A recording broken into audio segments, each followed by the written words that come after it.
गलती पढ़कर बताएं गलती किसकी है। बेगम की या शौहर की। एक साहब ने घर में बेगम के साथ खाना शुरू किया।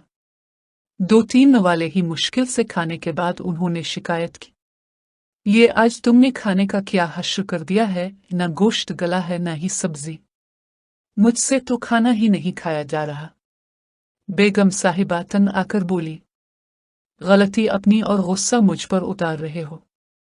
ये खाना तो मेरे भी हल्क से नीचे नहीं उतर रहा। मेरी गलती है क्या? शौहर का पारा और चढ़ गया, क्या खाना मैंने पकाया है? खाना पकाने की तरकीबों वाली किताब किसने मुझे लाकर दी थी? बीवी ने प्लेट से हाथ खींचते हुए जवाबी वार किया, इसी में से एक पकवान की तरकीब पढ़कर मैंने ये डिश बनाई है, और सुनो कि वो तरकीब 4 आदमियों के लिए थी जबकि हम सिर्फ 2 हैं। इसीलिए मैंने हर चीज आधी आधी कर दी।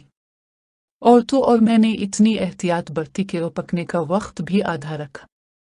अब तुम ही बताओ, इतनी मेहनत और एहतियात के बावजूद भी सब्जी और गोश्त गला नहीं तो गलती मेरी है या तुम्हारे? तुम्हें ही कोई अच्छी सी पकवान की किताब लानी चाहिए थी कि नहीं? आप लोगों ने मुकदमा पढ़ लिया, अब आप ही बताएं कि गलती किसकी है। चैनल को सब्सक्राइब और लाइक जरूर करें।